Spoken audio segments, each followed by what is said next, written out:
edificio, es evidente que no hay respuestas fáciles. Preguntando a los fabricantes, todo es fantástico, lo que ellos venden es maravilloso y es lo que hay que hacer. Pero nos hacemos una idea preguntando unos y otros y al final decidimos. Uno de los grandes temas que ahora mismo está en el candelabro es el de las fachadas ventiladas frente al concepto de casa pasiva. No es que sea evidente, pero hay como dos escuelas de pensamiento.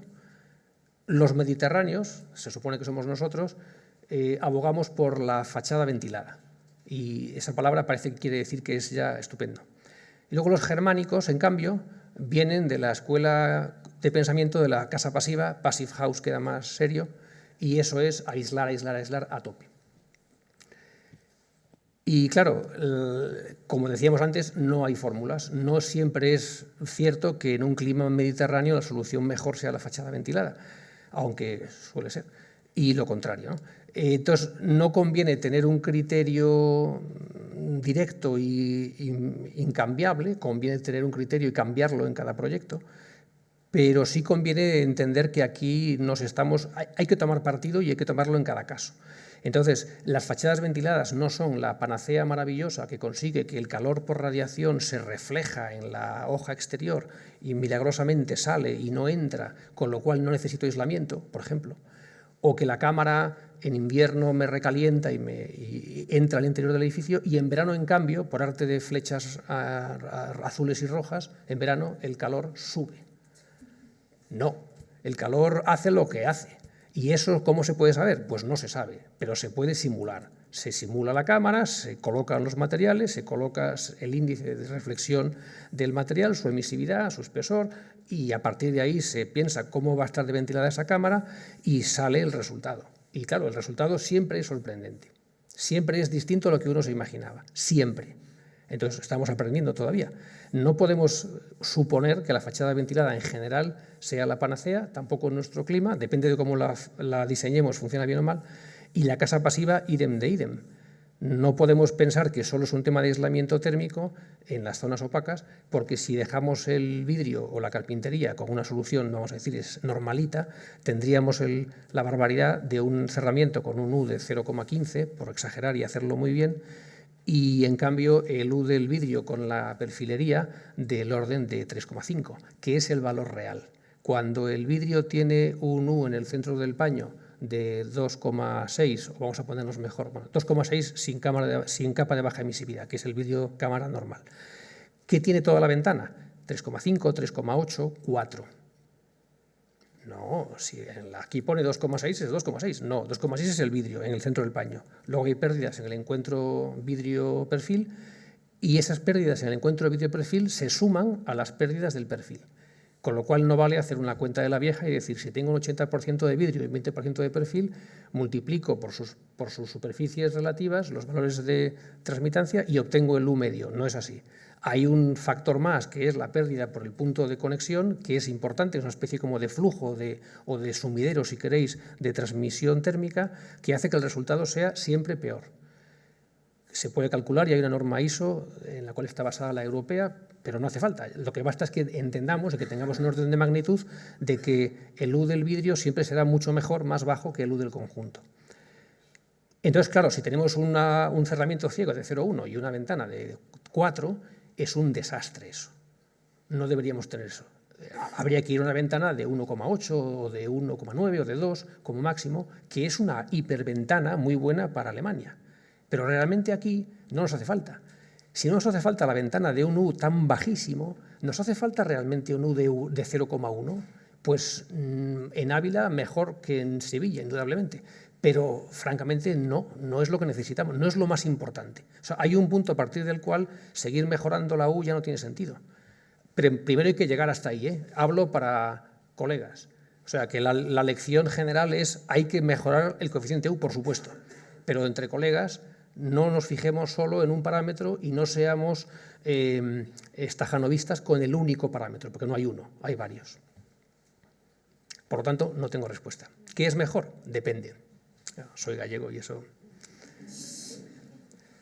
Esta es otra rehabilitación, esta es rumbosa, de alto copete, y esto es la reforma del Ayuntamiento de Madrid, que es un proyecto de Arquimática, y que se terminó pues también hace unos 3 o 4 años, cuando había trabajo. Ahora ya no hay nada de antes de ayer porque no hay, claro. Entonces, bueno, a mí me gusta enseñar, esta es la foto que todo el mundo más o menos conoce, porque la cubierta es muy notoria, pero realmente lo que me parece a mí más interesante es la rehabilitación del espacio interior, que os animo a que entréis si no lo habéis hecho ya, porque es un espacio muy agradable y que no tiene nada dentro, todo hay que decirlo, pero no importa, está muy bien y se ve el espacio de Palacios, dentro no hay nada, pero no voy a meterme con las administraciones públicas. Esta es la imagen de la cubierta desde la torre y ahí se ve, bueno, puede gustarnos más o menos, pero lo que yo veo, claro, es inevitable, yo veo los exutorios de humo para cuando haya un incendio abajo, que es para lo que sirve eso. Y aquí, en este primer plano abajo, lo que vemos es la protección nueva de una estupenda vidriera emplomada histórica del año 1903 o 4, que se mantuvo y que está bien, un poquito de modé, pero en fin, está muy bien. Este es un buen proyecto, el edificio es inmenso, el presupuesto ha sido bestial, se puede hablar muy mal de él, pero yo creo que este pedazo de intervención pues, ha salvado este edificio para los siguientes 70, 80 años. Eso no está mal. Vale, y termino. ¿Qué, quién y cómo? ¿Qué debemos rehabilitar? Pues yo creo que si hay que fijarse en una cosa, hay que fijarse, lo que no he contado. Lo que debemos rehabilitar es la periferia urbana de los años 60, 70, 80, primeros 90. Ahí está realmente el meollo. No edificios históricos estupendos y protegidos, también, pero que lo gordo está ahí, en la periferia. ¿Quién lo va a pagar? Yo creo que las subvenciones no. Primero porque como no existen y no van a existir, pues ya mejor que nos las quitemos de la cabeza. No va a haber subvenciones. Entonces, ¿qué pedimos? ¿Cómo conseguimos que salgan las cuentas? Querido Yago, yo agradezco la buena voluntad y los valores de tiempo de retorno inferiores a 5 años, pero en mi casa, echando los números globales, no nos sale, chicos, no nos sale ni a la de 3. ¿Qué pasa? Que con la cuenta de la luz no es suficiente, con la cuenta de los kilovatios hora no es suficiente. Hay que hacerlo, indudablemente, pero no es suficiente. Entonces vamos a ser brutos y decir las cosas así a lo bestia. Lo que hace falta, en mi opinión, es negociar con las administraciones municipales, autonómicas o estatales una fórmula para permitir aumentos de edificabilidad hacia arriba o hacia el lado, donde se pueda, que no sea a lo bestia, que no nos meta en otra burbuja, que sea las 2 Cs, creativo y controlado. Es decir, que no se pueda hacer lo que uno quiera, que tenga que estar medido, y que en cambio que se pueda hacer lo que uno proponga. En lugar de tener una normativa llena de capítulos y de subcapítulos, deberíamos tener un criterio prestacional de incremento de edificabilidad. Eso estaría bien. La edificabilidad puede incrementarse con criterio prestacional y será naturalmente revisado por una comisión. Esto es inevitable, porque si no sería un cachondeo. Pero yo creo que ahí está la clave. Si somos capaces, como comunidad de vecinos de la periferia, de aumentar una planta, ático, estupenda, con vistas, con una pequeña terraza, que se vende al que venga después, ese señor que viene después y compra esas 2 o 3 estupendas terrazas, áticos, tal, está sufragándonos no el 100%, por supuesto, pero sí el 40 o el 50% de la intervención. Intervención de verdad, intervención en equipos, en ascensores, en fachada y en zonas comunes, en reducción de iluminación, en reducción de costes de climatización, una rehabilitación como Dios manda, no un lavado de cara. Eso se puede hacer y las cuentas así sí que salen. Pero claro, hay que convencer a las administraciones de que cambien la ley. Pero bueno, dicho esto, es una propuesta. Y por último, ¿cómo rehabilitar? Ya lo he dicho y lo dejo ahí simplemente para que no nos olvidemos. Primero, escuchando al que sabe, escuchando al señor que ha montado 10 fachadas o 40 antes que nosotros y preguntándole qué le va mejor o qué le va peor. Rehabilitar es un negocio como los buenos. Los coches viejos están sucios, asquerosillos, con manchas. Esa es la historia tuya con el coche, ¿no? Es bonito. Pues esto es lo mismo. Un máster no te enseña a rehabilitar. Te da un título, pero rehabilitar es una cosa de zapatos sucios, necesariamente, por principio. Entonces, hablemos con los que saben. Midamos lo que hacemos después, análisis post-ocupación, ese es el nombre elegante, Post-Occupation Assessment, queda finísimo, es decir, ir allí y preguntar. Y por último, pues lo que estoy haciendo, lo que estamos haciendo todos esta mañana, gracias a Pilar y a Enrique, que es compartir lo que vamos aprendiendo para que entre todos pues, lo hagamos más deprisa. Y nada más, muchas gracias. Muchas gracias, Ignacio.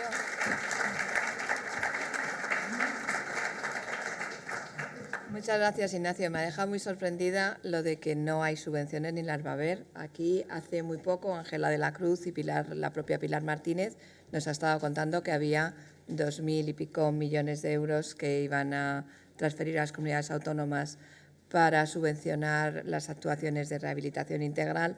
También había 100 millones de euros de IDAE que, bueno, nosotros ya nos han dicho que sí que son reales.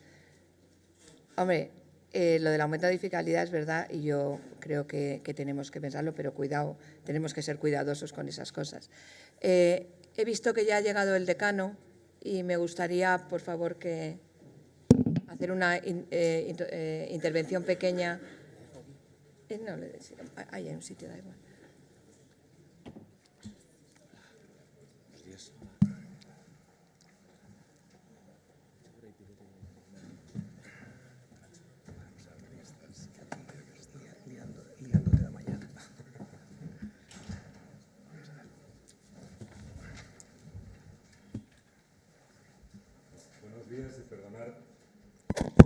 Buenos días y perdonar esta irrupción. No he podido estar al inicio de la jornada y es lo que quiero referir ahora. Me parece, puesto que es una jornada, la tercera jornada de un tema absolutamente extraordinario para nosotros, hay otro tema en paralelo que es también absolutamente relevante y me parecía que era importante y lo comenté con Pilar. Bueno, lo primero agradecer a todos los que están en la mesa, con algunos además que son compañeros cercanos, como es el caso de Nacho o de Carlos, muy especialmente agradeceros que estéis aquí. Y es un lujo contar con todos los que están en la mesa. Pero dicho esto, os voy a referir en 5 minutos, muy brevemente, algo que habría hecho en la inauguración de la jornada, si hubiera podido estar, y tiene que ver con la otra parte. Es decir, por un lado tenemos el reto de la rehabilitación, sin ninguna duda, el reto de recuperar la profesión, pero por otro lado tenemos una amenaza extraordinaria que se llama Proyecto de Ley de Servicios Profesionales. Llevamos desde enero trabajando en ello. En febrero se consiguió parar y que se metiera en un cajón, pero que se meta en una cosa en un cajón no significa que se abandone. En los últimos días, desde que el Consejo de Ministros sacó la noticia de que en el plan de reformas activaban de nuevo la presentación de la Ley de Servicios Profesionales, desde el Colegio de Madrid activamos todos los resortes, fundamentalmente a través del Consejo, pero decidimos liderar coordinadamente con el resto de colegios de España, liderar la interlocución y la acción en relación con el Gobierno, pero no solo con el Gobierno. Cuando alguien tiene un problema con su jefe, es muy difícil que a su jefe le transmita lo que su jefe ya sabe. Es importante hacerlo a quienes tienen relación con tu jefe y a quien está por encima de tu jefe. Es decir, al entorno de quien toma la decisión, que es el Ministerio de Economía, o quien tomaría la decisión, y es el entorno político y de los medios de comunicación, y el tercer anillo, que es la sociedad, y por arriba, que es Europa. Son las dos decisiones fundamentales, y desde Madrid lo que hemos hecho, desde el Colegio de Madrid, ha sido activar todos esos resortes de una manera muy potente. Organizamos un primer acto que se llama Primer Acto. Lo que os quiero anunciar ya es que ese primer acto va a tener consecuencias en un segundo y un tercer acto, al que os vamos a convocar, y ese segundo acto que vamos a empezar a preparar a partir del lunes y que esperamos que sea o en la semana anterior al 7 de junio o justo en la semana posterior, pero que queremos organizarlo de una manera muy potente, ya con colaboración de las universidades y del resto de profesionales que, sin ser arquitectos, tienen que ver con nuestra profesión y con los que tenemos relación, para organizar realmente una defensa y, sobre todo, una propuesta ante lo que es, sin duda, una amenaza muy potente, pero sobre todo porque parte, y es lo que os quiero compartir, sabéis que ha habido elecciones esta semana en la Junta de Representantes. Yo el 20, el lunes, antes de la Junta de Representantes, estaba todo el día reunido con miembros relevantes del Partido Popular, que lo único que no podemos hacer cuando hay una labor de interlocución es comunicar eso, porque entonces nos quedamos sin esos cauces, esos canales que son canales privados y confidenciales no se pueden transmitir, pero sí podemos transmitir el resultado, no las conversaciones, pero sí el resultado de esas cosas. Tuvimos esa reunión con el Partido Popular, a la que asistió el presidente del Consejo, conmigo, junto con 2 personas que nos servían de enlace y que una venía directamente del Colegio de Arquitectos de Madrid, fue una reunión muy relevante en la que nos dimos cuenta de que efectivamente la decisión es un mantra que está solo en economía y que no comparten en absoluto lo que es el aparato político, ni del partido, por supuesto de otros partidos, pero estamos con un gobierno que tiene mayoría absoluta, ni la parte política del gobierno. Pero es una decisión económica y el mantra es muy claro. La primera frase que nos dicen al día siguiente tenemos reuniones, el día de las elecciones, yo estaba reunido todo el día con la Dirección General de Política Económica y vengo ahora de otra reunión, si yo estoy en este momento 100% volcado estrictamente en ese tema. Y lo que nos transmiten es un mantra, que el que sabe hacer las cosas pueda hacerlo. Que un alto cargo del Ministerio de Economía diga que el que sabe hacer las cosas pueda hacerlas y que las barreras sean proporcionadas, equilibradas, etcétera, es un principio que en Harvard se dice fenomenal, pero que el problema es cuando se llega al detalle. ¿Quién sabe hacer las cosas? Entonces, llega un momento, son reuniones de más de 2 horas, reuniones en las que además hay tensión y hay un momento en que una persona lo que llega a afirmar es: ¿pero qué quiere decir? ¿Que entonces para hacer arquitectura solo se puede ser arquitecto? Sí, básicamente que para hacer arquitectura estaría bien estudiar arquitectura. Pero entonces, para que alguien pueda hacer arquitectura, es muy fácil, estudiar arquitectura y tener el título de arquitecto. En el medievo, podemos volver perfectamente al medievo, una sociedad que probablemente os puede parecer interesante, de mercado, etcétera, pero en el medievo el sacamuelas, efectivamente, yo sé sacar muelas y saco muelas, pero del medievo para acá esto se produjo en esa conversación y creo que todos seamos conscientes de en qué marco estamos. En el medievo, el que era sacamuelas, sacaba muelas. Pero desde el medievo para acá ha ocurrido que apareció la universidad, las academias, las garantías a la sociedad, se estructuró la sociedad. Y claro, en el momento en el que estamos, pensar que ahora podemos decir que, bueno, aquel que dice que o tiene experiencia de o tal puede volver a hacer las cosas, bien, eso en el campo de la medicina y en el campo de la arquitectura es imposible. Las referencias europeas son muy claras cuando se cita que en Alemania, todo el sistema de Alemania, tenemos ya hecho un análisis comparativo total de cuál es el funcionamiento en Alemania y cuál es el funcionamiento en España, y en Alemania efectivamente hay una liberalización fantástica en la que hay tarifas que se cumplen en los contratos de la administración, que hay unas barreras de entrada a la profesión de arquitecto extraordinarias. Bueno, no puede ser que esto nos lo impongan desde Europa. No es verdad. Hay un mantra que no es de liberalización, sino de desregulación. Bien, lo que os quiero decir ahora, y con esto acabo, porque lo importante hoy era esto, pero todos en paralelo tenemos una preocupación por algo que está ocurriendo, que se nos había asegurado y se nos vuelve a asegurar. Es decir, esta visión que yo traigo hoy no es catastrofista, puesto que lo que sí tenemos abierto es la interlocución y conocemos perfectamente quiénes son los agentes fundamentales en la decisión, y lo que nos han pedido es una propuesta muy clara que ya se está elaborando con 2 despachos jurídicos, con Martínez Laje y con Uría, y con un equipo en el que defendemos un tema fundamental, que es que la competencia, que es lo que se quiere defender, se tiene que producir en los ámbitos en los que podemos competir porque tenemos la formación y la capacitación para ello. Y yo me siento perfectamente, cuando compito haciendo estructuras o haciendo instalaciones, con un ingeniero de caminos, aeronáutico o industrial que tiene esas competencias por su formación. Y eso se produce ya. Y cuando les explicamos que el 70% de las estructuras en España de edificación las calculan arquitectos, y no ingenieros de caminos ni ingenieros aeronáuticos, que también lo hacen fenomenal, pero que es que competimos en ese mercado ya de manera natural y que queremos seguir compitiendo, que no tenemos ningún problema en que en las instalaciones de climatización o en instalaciones de cualquier tipo o en estructuras o en todo lo que nosotros llamamos tecnología de sistemas o sistemas de tecnología ligados a la edificación, es decir, que hoy cuando hablamos de envolventes y hablamos de fachadas ventiladas, que en tecnologías muy avanzadas podamos colaborar con un ingeniero industrial o con un ingeniero aeronáutico, no solo es que estemos abiertos, es que ya lo hacemos y competimos en ese mercado sin ningún problema. Regulemos eso perfectamente y demos a todos las competencias. Pero hay otro tema. En esas reuniones ha surgido, y ha sido un tema de esta semana, ha surgido otra cosa fundamental. Cuando se les dice que no es una eliminación de la reserva de actividad, sino que los arquitectos que teníamos esta actividad nos vemos invadido por ingenieros que no la tenían y nosotros, sin embargo, no vamos a captar nada del otro mercado, nos dicen, pero es que hay algo que vosotros sabéis hacer y no podéis. Sí, clarísimamente.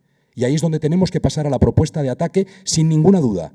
¿Por qué? En las estaciones de ferrocarril, esto ya se ha puesto sobre la mesa y estamos elaborando trabajos en ese sentido. Y el segundo acto que convocaremos y al que sí que os quiero pedir, y ese es el motivo fundamental de mi intervención ahora, sí que os quiero pedir que estéis alerta y que actuemos. Y que cuando convoquemos en el colegio, por favor, que convoquéis a todos lo que podáis. Sabéis que editamos un argumentario a modo de arma para todos es este tarjetón que repartimos junto con las chapas que repartimos el día que convocamos el primer acto. Hay 10 líneas argumentales fundamentales para que todos, en cualquier situación en la que tenemos relación con quienes tienen influencia, podamos transmitirlo. Claro que hay aspectos que sabemos que estamos capacitados y que tenemos la formación, que son ¿por qué en las estaciones de ferrocarril? ¿Por qué en los aeropuertos? ¿Por qué en las instalaciones industriales? La parte de ese proyecto que tiene que ver con las tecnologías o con los sistemas que controlamos también los arquitectos, es decir, la arquitectura, ¿por qué no podemos competir ahí? ¿Por qué no podemos participar? ¿Por qué no lo podemos hacer? ¿Por qué no podemos participar de manera razonable cuando ADIF o cuando instalaciones portuarias o cuando en instalaciones aeroportuarias no podemos hacer la parte de la arquitectura? Que es que además en esas inversiones tremendas de infraestructuras, la arquitectura era el 10-15%. Cada vez que nos dicen que hay palacios de congresos abandonados y museos y que hemos hecho disparates, 1 kilómetro de línea de AVE o un trozo de aeropuerto da para muchos palacios de congresos. Es decir, creo que es el momento de pasar, entre comillas, al ataque. No vamos a tomar las calles porque ya ha habido una marea blanca, ya ha habido una marea verde, no vamos a tener 1 millón de firmas, pero sí tenemos que tomar los medios de comunicación, los profesionales formados, la parte de la sociedad que sabe claramente qué es lo que podemos hacer y que claro que Moneo representa una parte de la profesión, pero el grueso de la profesión está en contacto con los problemas menores, con esto que estamos hablando hoy. Cuando les hablamos de rehabilitación y les decimos que la rehabilitación tiene que ser una rehabilitación integral, y que está bien que hablemos de las envolventes, pero si hablamos solo de la envolvente y no hablamos del resto, no estamos haciendo arquitectura y no estamos haciendo las cosas bien. Ese es el mensaje que hay que lanzar. Tenemos todo este mes, no saben cuándo va a salir, tienen un compromiso de primer semestre, 30 de junio, no lo saben. Nosotros debemos actuar como si fuera a ser, desde luego, antes del 30 de junio. Ahora, nadie sabe cuándo lo van a sacar y no hay texto articulado. Nadie quiere decir que el texto apócrifo que circula es realmente del Ministerio. Solo quiero transmitiros eso. Sé que es una irrupción sobre un tema que podría no tener nada que ver, pero me parece que la mayoría de los que estamos aquí somos arquitectos, estamos absolutamente concernidos por este tema. Quiero que sepáis que estamos en ello absolutamente, tanto desde todos los colegios de arquitectos de España como por nuestra posición, por lo que representamos, en especial desde el Colegio de Arquitectos de Madrid, y que sepáis que os vamos a necesitar. Ayer, en una entrega de premios, de los Premios Nacionales de Marketing y Comunicación, donde no había arquitectos, yo aprovecho en cada intervención para decir que necesitamos a toda esa parte de la sociedad, de los medios, de otros profesionales, para que defiendan la arquitectura y la labor de los arquitectos, en defensa de los ciudadanos y de la sociedad. Perdonar esta interrupción y os pido por favor a todos que estéis atentos a esto y que cuando os pidamos que participéis, que lo hagáis y que lo difundáis entre todos. Muchísimas gracias. Pido disculpas de verdad por la interrupción y pido disculpas a la mesa porque sé que esto no estaba previsto, pero es lo que hubiera hecho en la inauguración de la jornada si no hubiera estado donde estaba. Muchas gracias a todos y por favor que siga la jornada.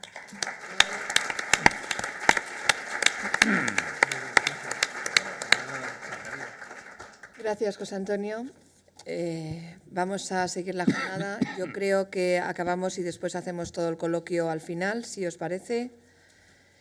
El siguiente ponente es Alejandro Sansegundo. Habíamos dicho antes, es arquitecto experto en acústica y la verdad es que cuando hablamos tanto de la rehabilitación siempre parece que nos hemos quedado en la parte térmica, en la parte energética, pero a mí me parece que controlar esa rehabilitación acústica es muy necesario y además mucho más complicado, creo. Tienes la palabra, Alejandro. Hola, buenos días a todos. Gracias, Pilar, por tu convocatoria y por invitarme a esta tercera jornada de rehabilitación en un tema, bueno, pues es algo diferente a lo que hemos estado viendo hasta ahora. Mi dedicación al tema de la acústica, la verdad es que cuando acabé la carrera, pues empecé con el tema de acústica ya hace bastantes años, ya no quiero ni acordarme. Y, bueno, pues he participado en muchos cursos de aquí del colegio, del consejo, y desde mi punto de vista, desde la experiencia de estos años, pues voy a comentar algunas cosas sobre las fachadas. Relaciono un poco con el DBHR porque realmente es la última normativa que ha salido y, a diferencia de mis compañeros, en vez de hablar de la envolvente como sistema para estudiar una fachada, pues en acústica hay que ir del todo a la particularidad, porque cuando intentemos analizar el elemento de una fachada ya veréis cómo no es de la totalidad de la fachada, sino por unidad de habitación, que es un concepto que quizás no lo teníamos muy claro. Cuando hacemos ciudad Y los edificios sirven para protegernos muchas veces de las inclemencias térmicas, por supuesto también de las acústicas, pero nosotros mismos hemos ido generando esos ruidos, ¿no?, en la propia ciudad. Aquí tenemos un edificio, por ejemplo, de la Escuela de Chicago, en donde, como veis, pues, la modulación del hueco y de la superficie de macizo, pues, bueno, está muy claro. No digamos nada con este edificio, por ejemplo, de Lusitania, que está en la India, en donde la estructura y la zona de vano pues, está perfectamente marcada. Pero llega un momento en donde Le Corbusier dice, bueno, ¿y por qué tiene que estar tan unido el vano y la parte ciega? Dice, bueno, pues hace la Villa Saboya o las hilanderas, también está en la India, en donde perfectamente vemos que la estructura va por un lado y el cerramiento por otro. Y, por supuesto, si llegamos a un edificio de este tipo, ya es que no vemos ni la estructura. Es solamente el cerramiento exterior, que además es el más liviano, el que tiene menos aislamiento y quizás en algunos casos nos puede dar más problemas. Así que cuando analicemos una fachada, yo lo voy a analizar desde dos puntos de vista, porque quizás cuando habéis venido aquí habéis pensado fachadas, ruido exterior. Bueno, pues lo vamos a analizar si el foco sonoro lo tenemos fuera, en donde el interior sería el receptor, el recinto protegido, el que debemos proteger, pero también veremos que en algunos otros casos el foco puede ser interior y también habrá limitaciones acústicas del nivel sonoro que se transmite hacia el exterior. Cuando el foco sonoro es exterior, pues podríamos tener pues, tráfico, coches, trenes, la industria. Y algo un poco particular, que el propio DHR también nos lo marca como algo singular y con una mayor exigencia, es cuando el ruido proviene principalmente producido por aeronaves, en donde la exigencia de aislamiento se va a incrementar en 4 decibelios respecto a otra zona que el ruido no provenga de aeronaves. ¿Va a haber correcciones? Pues sí, las iremos viendo más adelante, pero vamos a intentar pues adelantar algunas. Pues se pueden hacer, pues, por supuesto, como estamos trabajando ahora desde el interior, pues de trasdosados, los vidrios, las carpinterías que sean mejores, más estancas, los aireadores. Habrá otras actuaciones que podamos hacerlas desde el exterior del edificio. Bueno, si queremos que nuestra fachada tenga una menor incidencia de nivel sonoro, quizás podamos hacer algún tipo de apantallamiento, podemos cambiar el pavimento, que sea poroso, drenante, y bajar el nivel sonoro exterior, soterrar algún tipo de vía de circulación. Todas esas cosas pues, pueden intervenir en favor de la protección de esa fachada. En otros casos, como os comentaba, puede que el ruido lo tengamos dentro. Bueno, en ese caso es la calle, el punto L2 receptor exterior, el que sería el punto conflictivo y a medir. ¿En qué caso tendríamos esos niveles sonoros importantes para contemplar esa situación? Pues cuando tengamos recintos ruidosos. El DBHR nos indica que cuando el nivel sonoro de un recinto de actividad fuese superior a 80 decibelios, ya estaríamos frente a un recinto ruidoso. Cualquiera de estos que tenemos aquí lo son. Un simple bar, una cafetería, un restaurante, no digamos un bar de copas o una discoteca. Por supuesto, son focos sonoros interiores y que tenemos una normativa que nos va a limitar ese nivel sonoro exterior. Pero también habrá dentro de los edificios instalaciones que tengan una relación entre el interior y el exterior, a través de huecos, rejillas, instalaciones, conductos. Bueno, pues habrá que tener correcciones acústicas. En algunos casos, puesto que estamos hablando desde el interior de mi edificio y que no quiero que salga hacia el exterior, pues cambiaremos vidrios, pondremos dobles ventanas, habrá que intercalar silenciadores, vestíbulos acústicos en los locales que tengan música. Bueno, veremos algunas de las soluciones para este tipo de casos. Cuando tenemos una fachada, si bien la envolvente es fundamental para el tema térmico, pues en acústica nos vamos a detener en algo un poquito más especial, más específico. Fijaros, calcular la superficie de la parte ciega y la superficie de la parte de huecos es fundamental. Pero no como en algunos proyectos que vi en su momento y que a lo mejor incluso todavía estáis pensando en ello, no es la fachada entera, no. Es que ahora lo que hay que hacer es analizar la unidad de habitación. Es habitación por habitación, es cada uno de los recintos. Y además los recintos protegidos, o sea, los dormitorios, las salas de estar, los salones. Esos son los recintos protegidos y son los que tienen la exigencia de aislamiento acústico, con el DBHR. Así que las cocinas, los baños, los aseos o los pasillos no tienen ninguna exigencia de aislamiento acústico, ninguna. No hay ninguna exigencia en el DBHR respecto a los recintos habitables, solamente respecto a los recintos protegidos. Así que es un tema importante, porque yo antiguamente veía con las fichas de la norma básica superficie de vano, sumaban todos los huecos de la superficie de vanos, superficie de macizo, toda la superficie maciza, y decíamos aislamiento global en fachada, y calculábamos el aislamiento global de toda la fachada. Pues estaba mal hecho. Había que hacerlo por unidad de habitación, ¿vale? Así que es un concepto importante que quiero que os quede claro. A la hora de hablar de fachadas, cubiertas y suelos en contacto con el exterior, que así es como determinamos los aislamientos para estos casos, el parámetro a estudiar a través de la opción simplificada es el RATR. Cuando hablamos de Rs, son datos de laboratorio, luego es un aislamiento medido en decibelios A y respecto a un ruido normalizado de tráfico. Cuando hablamos del R sub A, es aislamiento acústico de un paramento respecto a ruido rosa y medido en laboratorio. Bueno, pues en este caso es el RATR, que es respecto a ruido de tráfico. Por supuesto, la parte ciega, pues nos podemos imaginar cuál es, pero el hueco lo componen tres elementos fundamentalmente: la propia ventana, la caja de la persiana y el aireador. Que sobre el aireador ya hablaremos un poco, porque siempre es un punto conflictivo y de duda qué pasa con el aireador. Ojo que si el aireador no está integrado en el hueco, no podremos utilizar la opción simplificada para poder calcular el aislamiento o justificar el aislamiento en fachada, sino que tendríamos que ir a la opción general. En algunos casos sí he visto soluciones en donde ese elemento de transición del aire hacia el interior pues se aparta de lo que es el conjunto de hueco y aparece en un lado una rejilla o un falso ladrillo en donde se disimula un hueco en fachada para aportar ese aire que vamos a conseguir del exterior.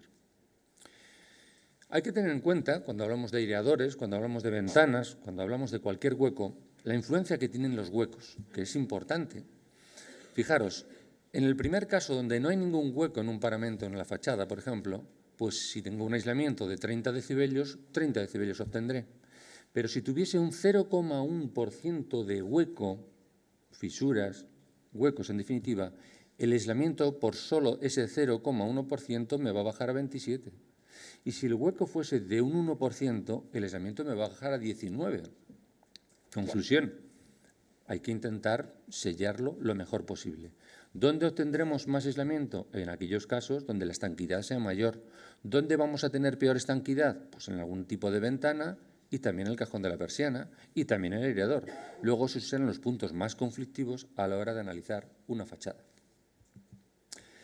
¿Cuál será el dato inicial que tendremos que conocer? Pues mediante una labor de investigación, chicos, hay que conseguir el LD. ¿Y qué es el LD? Pues es el nivel de ruido exterior medio anual. Y eso lo podemos conseguir de muy diversas formas. Pero es que ese LD no va a ser el mismo para todos los casos. Depende de donde tengamos implantado el edificio. No es lo mismo que tengamos una vía de trenes próxima o tengamos, por ejemplo, una vivienda cerca de la avenida del Mediterráneo, que también hay un ruido, pero es un ruido de tráfico, o en algunos otros casos que, por supuesto, no habrá tanto ruido. ¿Por qué comentamos esto? Pues porque con la norma básica el aislamiento global en fachada era el mismo para todas las viviendas, independientemente de donde estuviesen. Enfrentadas a la M30, en la calle Barquillo, el aislamiento era de 30 decibelios en fachada. Ahora no. Ahora hay que averiguar primero este dato, cuál es el LD, y una vez que sepamos este dato, podremos seguir avanzando para llegar hasta una de las 4 tablas importantes que hay en el DBHR, que es cómo calcular el aislamiento en fachada y que veremos un poquito más adelante. Así que ese LD podemos conseguirlo a través de los mapas estratégicos de ruido, que las grandes ciudades ya las tienen todas. Nos podemos enfrentar a algún tipo de problema, como por ejemplo una población pequeña que no tenga un mapa estratégico de ruido, no tiene por qué tenerlo. Y entonces, si el área donde se implanta la vivienda es área residencial, por la Ley del Ruido y el Real Decreto 1367, nos dice que, bueno, si es área residencial, pues tendrá un nivel sonoro en torno a los 60 dBA. Y ese dato de cálculo es el que tendríamos que utilizar para introducir los valores en las fichas. Hay 2 particularidades. Una, ¿qué ocurre cuando tengo unas fachadas protegidas? Fachadas protegidas como pueden ser este tipo de vivienda en forma de U. Las fachadas exteriores están expuestas al ruido, pero las interiores no. Están protegidas por la propia edificación. Nos dice el DBHR que en esos casos las fachadas podemos calcularlas con un LED 10 decibelios más bajo que la fachada, perdón, que la fachada expuesta. Bueno, eso es una ventaja. No tendremos que poner todas las soluciones similares y quizá podamos poner soluciones menos complejas en la zona interior. Otro punto importante es qué ocurre cuando el LED, el nivel sonoro predominante de la zona, viene a través de los aviones.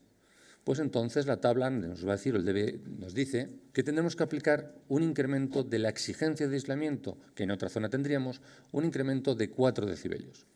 Porque se estima que el nivel sonoro, el espectro sonoro de ese tipo de casos, pues hace que sea necesario un incremento del aislamiento en fachada.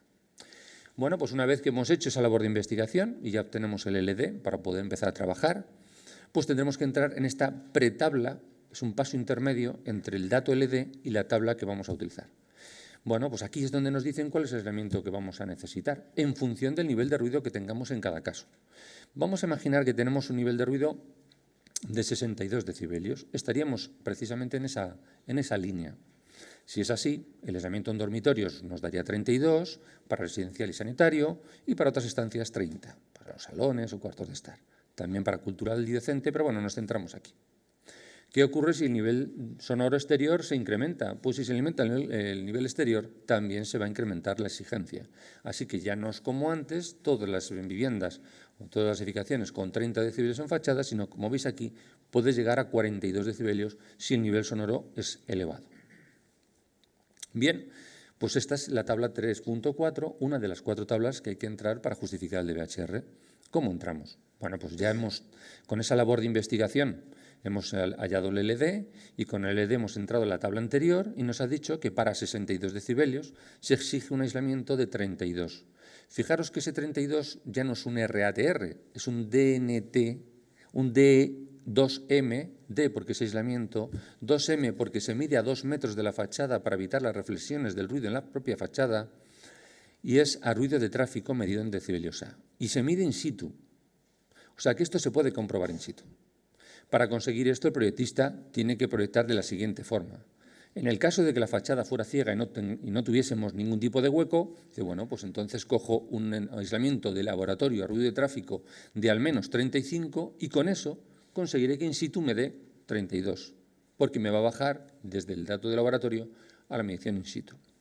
Vale, pero no siempre vamos a tener una fachada ciega. Bueno, en el caso de que no tengamos una fachada ciega, parte de ella sí lo será y habrá un porcentaje de huecos de cada unidad de habitación. Muy bien, seguramente nos tendremos que ir al punto más conflictivo, que serán los dormitorios principales o quizás los salones, que es donde tenemos las ventanas más grandes. Bueno, vamos a imaginar que tenemos en este caso pues un 25% de huecos. Así que vamos a entrar en la tabla justo en esas posibilidades. Tenemos que justificar nuestra fachada con o 35 decibelios de la parte ciega y 32 de la parte de huecos, o 40-30 o 45-29. 45 de la parte ciega y 29 de la de hueco. Vemos que si incrementamos el aislamiento de la parte ciega, disminuye la exigencia del hueco. Bueno, eso es cierto, pero cuando el tanto por ciento de hueco es muy importante, la parte ciega interviene muy poco y todo pues, depende de la característica de aislamiento que tenga el hueco. Así que podemos llegar a exigencias en torno a los 33-34 decibelios. ¿Qué ocurre si el nivel sonoro exterior es más elevado? Pues incrementamos 5 decibelios el nivel emisor, el aislamiento en fachada también se incrementa y las exigencias también. Fijaros que ya el hueco debe de llegar a valores de 37, 35, 34. Y si estamos cerca de la M30 o de la Nacional 2, por ejemplo, la de Barajas, que hay hoteles y viviendas próximas, pues podemos llegar a valores por encima de los 70. Con lo cual, el aislamiento de los huecos pues se va a ver incrementado muy mucho, por encima de los 40 decibelios. Bien, ¿qué problemática entonces tenemos en la fachada? Hombre, pues en una fachada tenemos el cajón de la persiana, nefasto, con poquito aislamiento, muy ligero. Vamos a tener aislamiento térmico en la mayoría de los casos, pero acústico en muy pocas ocasiones. Cuando voy a las ferias de Construmat y Construtet, intento ver en algún sitio donde ponga aislamiento acústico, pues es muy complicado ver alguna solución de incremento de aislamiento acústico para este elemento. Otro punto importante es el encuentro entre las hojas y la carpintería. Muchas veces no se sella bien con elementos de poca entidad, poca masa, que a lo mejor térmicamente no funcionan mal, pero que acústicamente hay bastantes deficiencias. Y en muchas ocasiones también las ventanas no tienen una hermeticidad idónea, con lo cual, pues, si se abre con mucha facilidad, no voy a tener esa estanquidad y voy a perder parte del aislamiento. Por supuesto, el seguimiento de la ejecución de obra, no quiero ni contaros lo importante que es en este punto, en este aspecto. Hemos visto en las anteriores intervenciones, en donde había con una cámara termográfica que se veía las filtraciones de aire y filtraciones y pérdidas de calor a través de la carpintería. Y eso es un factor que nos puede dar una idea de si tiene un buen sellado o no, si se estanca o no la carpintería, y si no se estanca, el ruido que se nos va a introducir va a ser mayor. Así que las partes fundamentales de la fachada, pues como ya sabemos, sería la parte ciega, la parte de hueco y recordar que es la ventana, el liderador y el cajón.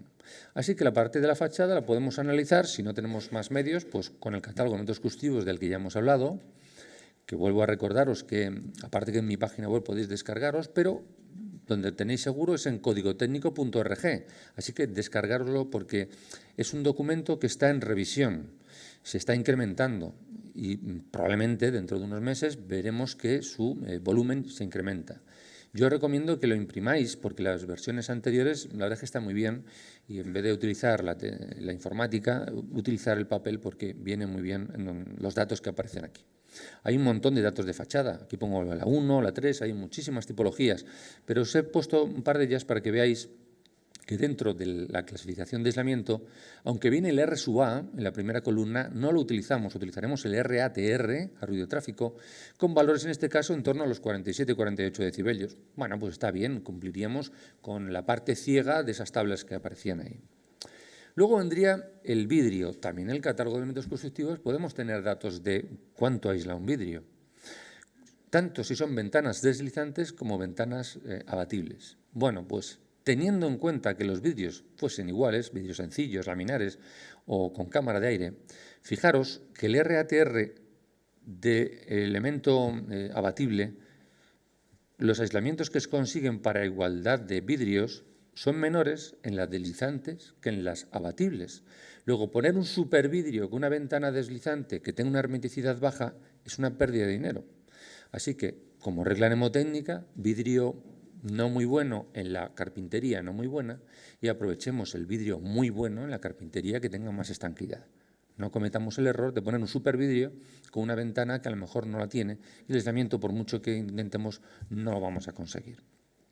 Fijaros que en esta tabla, para una ventana simple, llega desde 26 decibelios, que tenemos aquí a la derecha, hasta 32. 32. No hay más. Es que hasta 40 decibelios, que nos da otro dato, el DBHR, mejor dicho, el catálogo de elementos constructivos, parece ser que en el mercado no hay ninguna ventana que nos aporte 35 decibelios o 37. No existe. Bueno, pues no es verdad. Lo que pasa es que no se han puesto de acuerdo todos los fabricantes para dar información suficiente y elaborar una tabla entre 32 y 40. No la hay. ¿Que queremos un dato de aislamiento? Bueno, igual que con muro cortina.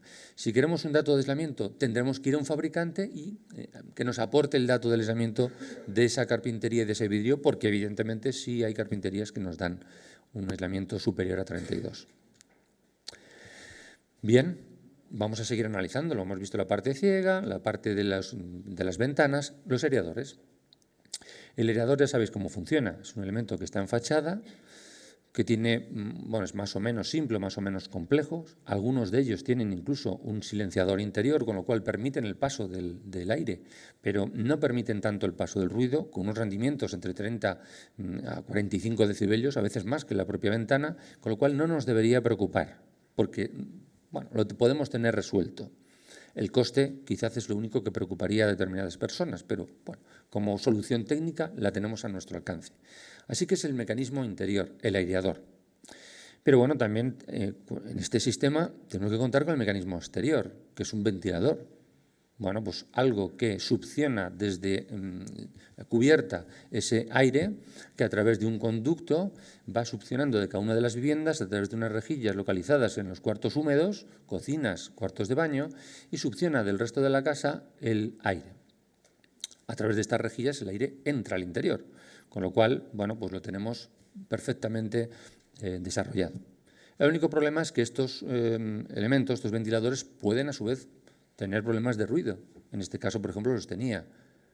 Bueno, pues nivel sonoro que genera el propio ventilador, problemas de sustentación, amortiguamiento, transmisión de vibraciones, paso de un caudal excesivo. Entonces hay que calcularlo muy bien y ubicarlo en algún sitio mejor que el que aparece en pantalla. Esto es un obvio de una obra, una peritación que tuvimos que hacer no hace mucho. Y bueno, pues vimos este caso y os lo he traído para que veáis un poco la problemática.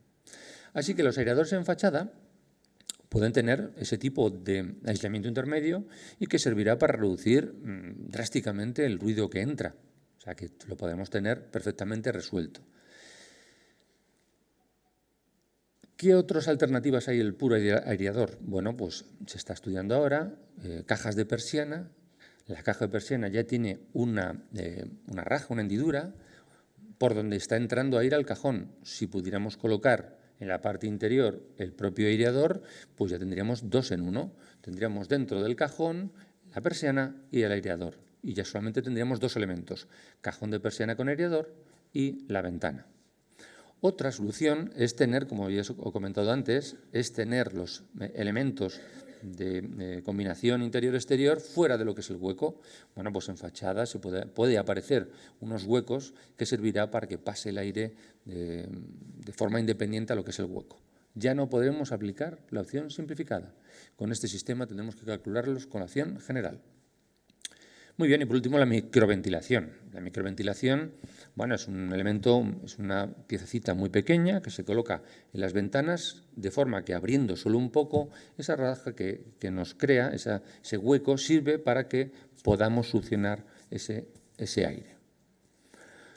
Bueno, es un sistema barato y permitido, con lo cual la vida de los aireadores no sé yo cómo va a andar teniendo en cuenta cómo andamos de economía. Pero bueno, ese sistema es válido y además, cuando hagamos las mediciones de cálculo de aislamiento acústico en fachada, he de comentaros lo siguiente. Si hacemos una medición de aislamiento acústico, ¿cómo haremos la medición? ¿Con la ventana abierta o con la ventana cerrada? Cerrada, ¿no? Vale.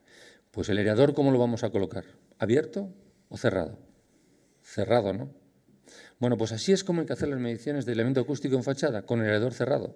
Cosa que en algunos casos a lo mejor no se puede si no tiene un mecanismo digital. O sea, yo lo abro y lo cierro con los dedos a mi antojo. Y esa es la solución para poder hacer las mediciones en fachada. Si no tenemos esa posibilidad y queremos que funcione perfectamente esa ventilación, hará falta un sistema de aireador con silenciador que permitirá tener una buena calidad y un buen confort en el interior de las habitaciones. Bueno, el cajón de la persiana, la parte débil porque normalmente suele tener un aislamiento de poliestireno o de algún otro aislamiento. Bueno, pues un aislamiento térmico. El aislamiento que nos va a dar el catálogo de elementos constructivos va a oscilar entre 25 o 30 decibelios aproximadamente en función de cómo se encuentre fabricado ese tambor. Si lo amarillo en vez de ser térmico fuese un absorbente acústico, como una lana de roca, por ejemplo, de 2-3 centímetros, si el hueco por donde cae la persiana fuera inferior a 2 centímetros, si la estanquidad del cajón fuera elevada, podríamos llegar a valores de 30, 30 y pocos. Si no, estaríamos hablando de valores en torno a los 25 decibelios. Bueno, entonces, cuando tengamos una rehabilitación acústica, ¿cómo empezamos? Pues tenemos que saber al menos 2 de esas 3 cosas. El emisor, el aislamiento y el receptor. ¿Cuál es el emisor? Hombre, si es una rehabilitación, no me voy al LD de la zona, que a lo mejor está en 60 por ser un área residencial. Es que puedo ir allí y con los equipos, con el sonómetro, medimos el nivel sonoro que tenemos. Iremos en varias ocasiones, durante el periodo diurno, durante el nocturno. Bueno, pues iremos varias veces, en varios periodos, y podemos averiguar realmente cuál es el nivel sonoro que tenemos. Bien, si sabemos qué ventana queremos colocar, pues de forma muy simplificada digo, bueno, el emisor menos el aislamiento me va a dar el receptor. ¿Y ese receptor es adecuado, es de confort o no? Bueno, pues si veo que en vez de 30 decibelios como valor simbólico de confort en un dormitorio con esta simple operación me voy a 38, la ventana no es la adecuada, tendré que buscar alguna otra alternativa. Pero ¿qué ocurre si además el nivel sonoro exterior es muy alto? Hombre, pues si el nivel sonoro es alto, vamos a tener que puntualizar. Los vídeos ya no van a ser normales, van a tener que ser laminares. O sea, un 4, butiral 4, un 5, butiral 5, con un butiral, laminares. Incluso de algún sistema compuesto. Cuando hablemos de vidrio Climalit, estaremos hablando de clima, no de aislamiento. Si el apellido que tiene es, por ejemplo, Acoustiglass, por decir una marca, o Climalit Silence, bueno, pues ya estaremos dando una propiedad a su nombre que está asociada a su comportamiento acústico. Si no, en muchos casos, básicamente lo que estamos hablando es de aislamiento térmico y no de acústico. Bueno, pues con ventanas más o menos complejas podríamos llegar a unos aislamientos en torno a los 30, 32, algunos casos 34, 36, aunque ya os digo que no están contemplados en el catálogo de elementos constructivos. El siguiente paso sería unas dobles ventanas. La doble ventana, corredera a corredera o corredera al exterior y abatible al interior. Veremos cómo el aislamiento puede variar bastante. Vamos, ascenderemos hasta 40 decibelios con corredera a corredera y 44 con corredera abatible. Bueno, ya podemos dar respuesta cuando el nivel sonoro exterior es un poquito alto. Así que ya tenemos ahí nuestras soluciones de dobles ventanas. Las abatibles sí, las correderas no. Hombre, no hay que ser muy drástico, pero si tenemos un patio interior que está protegido del nivel sonoro, que tenemos un nivel 10 decibelios más bajo que la fachada expuesta, quizás ahí podamos utilizar una ventana corredera. Pero si tenemos una fachada muy expuesta con un grado de aislamiento exigido muy alto, pues la ventana deslizante no vamos a poder utilizarla, a no ser que tengamos dos ventanas en paralelo. Alejandro. Dime. Un poquito. 5 minutitos. 5 minutos. Bueno, entonces corremos un poquito más. La rehabilitación, entonces, pues tendríamos que sustituir, por ejemplo, la ventana y, bueno, pues cambiar de deslizantes, por ejemplo, a abatibles y obtendremos un incremento, como veis, de 4 o 5 decibelios con el mismo tipo de vidrio. Comentaros que hay aislamientos en el mercado importantes, que no es el RW, sino el RATR, que surge de restar a esos 43 decibelios que nos marca los -5, que es un factor de corrección espectral, de adaptación espectral, y ese es el valor que tendríamos que utilizar, el RATR, de 38, y por eso desciende. El fabricante nos va a dar el número grande de 43, pero ten en cuenta que son 38 los que realmente tendríamos que utilizar. Las ventanas dobles, ya os he dicho, deslizantes o estilobatientes, que podemos llegar, en función de la solución que tengamos, a 40 o 44. Los capilazados, en el catálogo de elementos constructivos aparecen las soluciones que también os he dicho, que oscilarán entre 20 o 25. Ojo con los sellados, burletes y ajustes, que siempre son importantes. Me encuentro muchas veces burletes rotos, retorcidos, que no me dan un buen sellado, o ajustes en cuanto a las carpinterías, cuando son bastante grandes, pues dejan mucho que desear y hay que intentar ajustarlas. Soluciones tradicionales como esta, que podríamos ver que en el catálogo de elementos constructivos pues nos aportan aislamientos en torno a los 47, ojo con la dirección de obra, que no siempre las cámaras acaban siendo cámaras y no siempre los 47 decibelios acaban siendo 47 decibelios porque eso debilita enormemente por contacto entre las dos hojas. Así que ojo con la dirección de obra. Así que cuando tengamos que hacer un tratamiento en fachada, ¿qué es lo ideal? Pues intentar, estamos haciendo una rehabilitación de un hotel en Gran Vía y otro cerca de Las Cortes. ¿Y qué hacemos? Pues medimos los niveles sonoros exteriores y tenemos el nivel sonoro, el real. Si no pudiéramos, oye, pues utilizaríamos el LED, si no, pues el real. Calcularíamos la superficie de hueco y la superficie de macizo, conoceríamos el aislamiento de las dos partes, seleccionaríamos los vidrios, lo instalaríamos y finalmente bueno, pues mediríamos para justificar la rehabilitación. Lo de justificar está en rojo porque el DBHR, hay un apartado donde dice la rehabilitación tiene que ser integral para que el DBHR sea vigente. Si no, si la rehabilitación no es integral, no hay que utilizar no hay una limitación, una exigencia de aislamiento. Pero claro, si la norma básica no existe y para rehabilitaciones que no sean integrales el DBHR no hay que aplicarlo, pues nos quedamos un poquito como entre dos aguas. Se va a publicar dentro de poco, estoy en contacto con el Ministerio de Fomento, con Luis Vega, y nos está comentando que va a haber algo orientado a la rehabilitación, en donde el concepto fundamental es, dígame usted lo que tiene al principio, mediante la medición, haga usted la obra y justifíqueme al final que ha tenido una mejora. Luego la justificación es, voy a mejorar con mi solución y no voy a empeorar con las soluciones. ¿Cómo puedo solucionar si no es desde dentro? Desde fuera, con pantallas acústicas, evidentemente. Esta lo hemos hecho hace poco en San Fernando de Henares. Y comentaros que si queréis ver una señora pantalla, en Torrejón la tenéis. Una pantalla que debe tener como 8 metros de altura, porque claro, la edificación es alta y es un pedazo de pantalla impresionante, impresionante. La tenéis paralelo a la Avenida de la Constitución. Si os pasáis por allí un día, la veis y sacaréis una foto como hice yo, porque la verdad es que me quedé impresionado. Por último, los focos interiores. ¿Qué ocurre? Que cuando yo tengo un foco interior y no puede salir hacia el exterior, como son en los pubs, en las discotecas o debido a las instalaciones que tienen relación con el exterior, pues bueno, la propia normativa local en Madrid aparece una tipificación en función del uso del local y de la actividad con equipos de reproducción sonora o sin equipos de reproducción sonora. Valores que oscilan entre los 80 decibelios como un bar simplemente hasta 90, 95 o 100 decibelios de una discoteca. Y ese ruido no puede salir al exterior. Así que haremos mediciones, a poder ser mediciones iniciales, haremos el tratamiento que haya que hacer con vestíbulos acústicos, 2 puertas, dobles ventanas, lo que haya que hacer para evitar que el nivel de ruido salga al exterior y luego finalmente comprobaremos el aislamiento respecto a la APCAT, la Ordenanza de Protección Acústica y Térmica del Ayuntamiento de Madrid. Aparte de que el local en sí tenga un nivel sonoro, es que las instalaciones también tienen niveles sonoros que tenemos que conocer, o bien por catálogos al principio o mediciones in situ, cuando ya tenemos el problema y tenemos que solucionarlo. Hay que tener en cuenta que tenemos que cumplir con una limitación hacia el exterior. ¿Qué tenemos que hacer como soluciones? Pues en algunos casos colocar silenciadores, por ejemplo, colocar conductos absorbentes, separar las máquinas lo más posible de la fachada para que haya una transición interior-exterior y que haya una absorción en medio, con un conducto absorbente, por ejemplo, y en definitiva, al final, realizar una comprobación. Por último, esta es la última transparencia, así que una cosa que sí os quería comentar. Se ha hablado mucho del ahorro energético, hemos hablado del ahorro y de cómo podíamos recuperar el retorno y la amortización de esa inversión. Bueno, con acústica quizás no tenéis muy claro cómo se ahorra dinero con acústica. Pues os lo voy a demostrar, para que veáis que con acústica también se ahorra dinero. Fijaros, Pilar, no me mires así. No sé si es por la hora o por qué. Ah, vale, estás asombrada, ¿no? Estás asombrada por lo que te voy a comentar. Ya verás tú cómo vas a ahorrar. Y además con un periodo de amortización inmediato. Fíjate.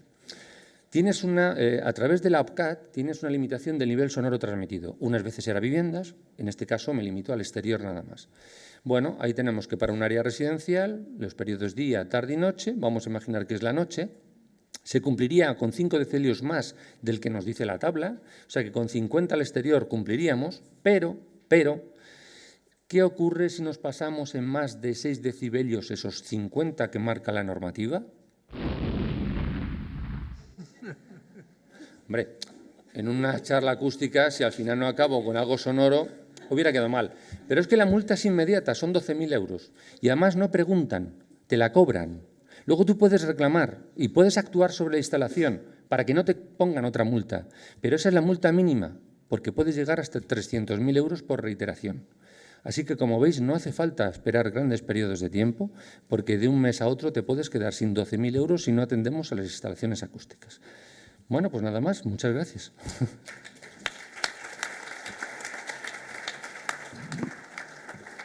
Muchas gracias, Alejandro. Almudena.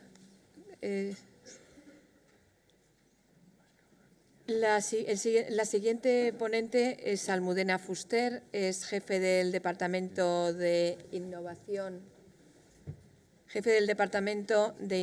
Rehabilitación y Servicios Sociales de la Empresa Municipal de la Vivienda y Suelo de Madrid, y nos va a hablar de los proyectos europeos de rehabilitación de edificios.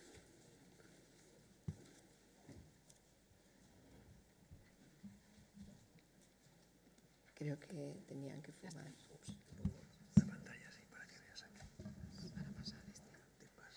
Yo me voy a tener que subir, se va a quedar en mi lugar María Luisa. Espera.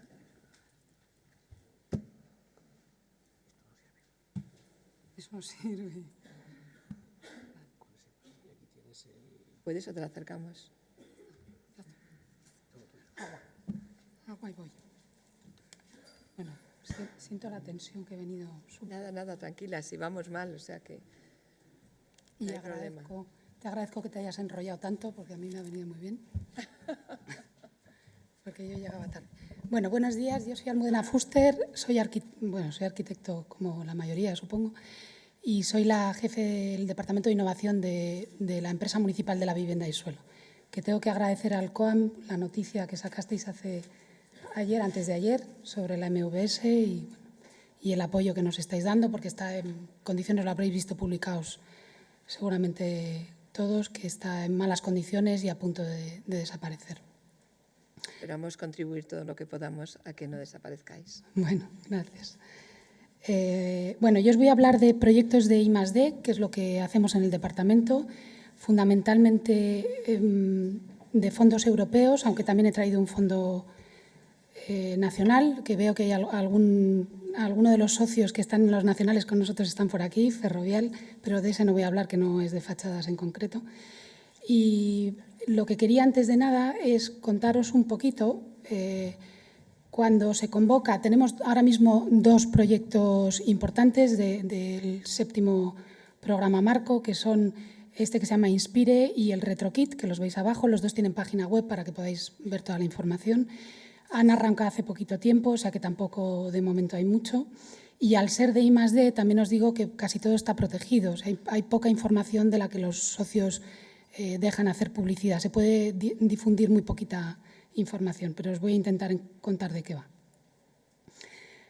Lo primero que quería contaros es cuando se plantea la convocatoria, que la convocatoria es la del 2012, que se cierra, se publica en el 2011, se cierra en diciembre del 2011 para proyectos que se van a empezar a financiar en el 2012. Y cuando, perdonadme, cuando se convoca la financiación, las ayudas, lo primero que se hace es plantear proyectos de rehabilitación energética, que es la primera vez que se plantean de esta manera, de manera que son convocatorias horizontales, no verticales, que incluyen pues, todas las temáticas importantes de la Comisión Europea, que son los edificios de ahorro energético, los E2B, que se llaman,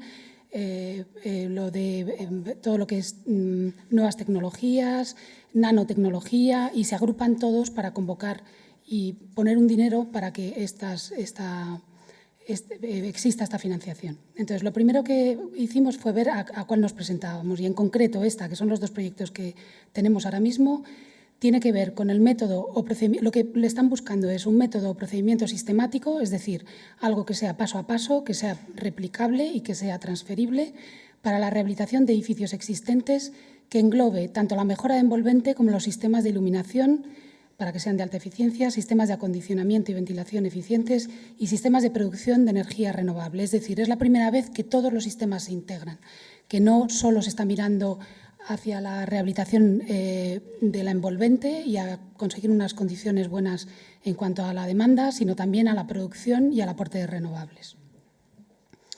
Bueno, esto es un poquito rollo, pero es para situaros. Otra de las cosas importantes de la convocatoria es el ámbito, que lo que quieren es, para conseguir una rehabilitación, quieren proyectos, financiar proyectos que de cara a conseguir una rehabilitación profunda, intensa del edificio y reduzcan de manera drástica la demanda de energía de varias maneras. Método sistemático, como os estaba diciendo antes, tecnología innovadora existente, que además sea sostenible, no vale rehabilitar con cualquier cosa, y tienen que ser productos de mercado. Tampoco es investigación básica lo que están financiando. O sea, son elementos que ya están en mercado o casi en mercado y que se pueden agrupar de manera que formen parte de una rehabilitación más completa e integral del edificio. Características diferentes y específicas del parque. Hay que tener en cuenta siempre las características diferentes y específicas del parque de viviendas de cada país en cuanto a soluciones técnicas y condiciones climáticas. Eso es fundamental también, que se puedan adaptar las soluciones. Por supuesto, un uso óptimo de las condiciones y límites de energía locales, una optimización de la rehabilitación que debe integrar las distintas soluciones, es decir, en el mismo paquete tiene que haber soluciones de envolvente, soluciones de instalaciones, de energías renovables, almacenamiento térmico y ventilación y distribución también. Y que interactúen de tal manera que el conjunto pueda funcionar mejor que por separado. Bueno, ¿qué más? Los kits de energía eficiente, como se estaba diciendo, que sean económicamente asequibles, que este es un punto importante y difícil de demostrar, pero bueno, están todos los proyectos que han sido elegidos intentándolo. Objetivos de huella de carbono, que también es la primera vez que se requieren, establecidos desde la fase de diseño de la rehabilitación y que también se tengan en cuenta durante la fase de contratación y puesta en obra del edificio y además que sean evaluados durante todo el ciclo. Tiene que haber siempre una simulación previa del edificio en fase de diseño y uso para conocer la reducción de la demanda, lo que se espera que se va a conseguir con la intervención, y tiene que haber un análisis de toda la información sobre el comportamiento del edificio, tanto antes como después. Bueno, importante también la necesidad de desarrollo de aislamientos para la rehabilitación. Este es un punto bastante fundamental, pero nosotros en los dos proyectos en los que estamos no estamos enfocados en ninguno de los casos, porque lo que quieren es ver de qué manera el aislamiento puede conseguirse sin necesidad de afectar al aspecto exterior de las edificaciones. La necesidad de productos y sistemas para aislamiento térmico exterior que mantengan el aspecto del edificio, que es lo que os contaba, el diseño de instalaciones de confianza escalables y rentables. Escalables quiere decir que está mal traducido, que pueda ir paso a paso, de confianza, pues que den los resultados que se requieren, y rentables, por supuesto, para que puedan estar en mercado, porque toda la convocatoria es de cara a mercado y desarrollar productos que se puedan vender. Sistemas de iluminación avanzados también, ciclo de vida de materiales, como os decía, que es la primera vez que se integra en la convocatoria, y asegurar el impacto del mercado. Para asegurar el impacto de mercado, el consorcio tiene que contar con todos los agentes que intervienen en el proceso. Los puntos de partida tienen que ser siempre estándares existentes, industriales, y todos los estudios, para no volver a hacer todos los estudios que se hacen infinitas veces, todos los estudios que ya están en el mercado y que se conocen sobre el parque de edificios, por ejemplo, o los consumos. La convocatoria tanto para residencial como para oficinas. Bueno, creo que es la última y ya os hablo de los proyectos. Las soluciones deben de ser integrales, como os decía, para rehabilitación de edificios, que integren tecnologías más adecuadas para acondicionamiento interior, ventilación, electricidad, redes de calor, iluminación, soluciones de transmisión de datos que puedan ofrecer ventajas rentables a los propietarios y mantenedores de los edificios, y con tecnología existente pero poco aplicada, por ejemplo, bombas de calor o pilas de hidrógeno. Los ahorros, esto es muy importante porque todos los proyectos que se presentaron tenían que decir o que demostrar que iban a ser capaces de cumplirlo, que los ahorros energéticos iban a ser superiores al 40% sobre los consumos existentes, que iba a haber una reducción del 20% de las emisiones de CO2, que en algunos países esto es fácil porque ni siquiera las tienen en cuenta ya, como es por ejemplo en los países nórdicos, pero en nuestro caso esto ni siquiera tenemos todavía la costumbre de medir el CO2 en las intervenciones.